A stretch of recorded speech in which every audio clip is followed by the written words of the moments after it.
what wisdom would we impart to the world if it was our last chance? Make me earn it. A growing number of universities today are asking this exact question by inviting their best professors to give hypothetical last lectures, to think deeply about what matters most to them. This lecture series used to be called The Last Lecture. If you had one last lecture to give before you died, what would it be? I thought, damn, I finally nailed the venue, and they renamed it. But to Randy Pausch, a computer science professor at Carnegie Mellon University, the last lecture he delivered this week was more than just an academic exercise. He has pancreatic cancer and expects to live just a few more weeks or months. If I don't seem as depressed or morose as I should be, sorry to disappoint you. And I assure you, I am not in denial. I am in phenomenally good health right now. I mean, it's the greatest thing of cognitive dissonance you will ever see is the fact that I am in really good shape. In fact, I'm in better shape than most of you. On September 18th, here on the Carnegie Mellon campus, his last lecture was titled, How to Achieve Your Childhood Dreams. So anybody who wants to cry or pity me can come down and do a few of those, and then you may pity me. The 46-year-old father of 3 young children told me he has few regrets and has achieved so many of his goals.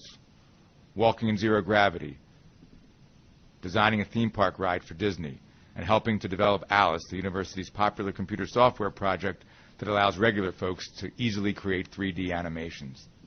Professor Pausch reminded his audience that it sometimes takes a while to see the good in people.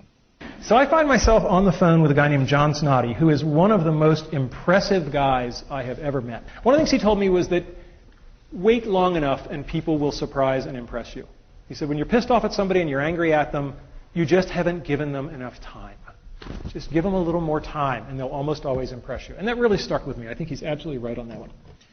Throughout his lecture, Professor Pausch spoke of the benefits of tenacity. Experience, he said, is what you get when you don't get what you want.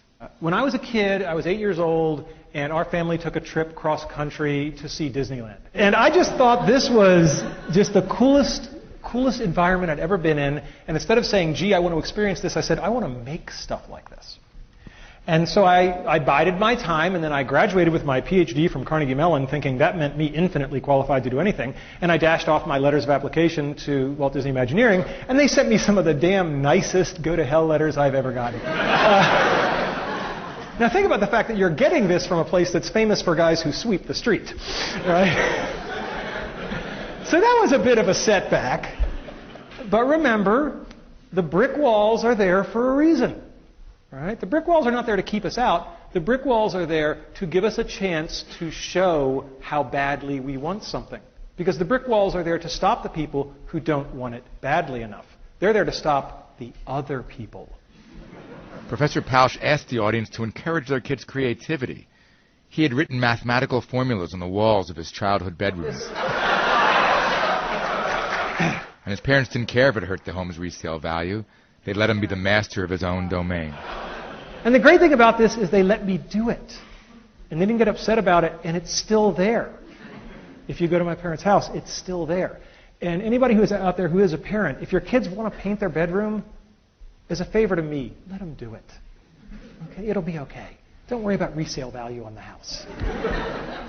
Professor Pausch says more of us should think about what we would say if it was our last chance to say it.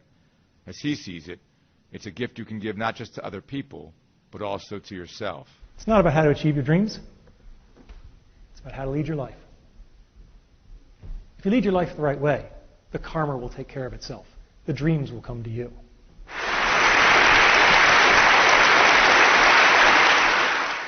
I'm Jeff Zaslow, Moving On columnist for the Personal Journal.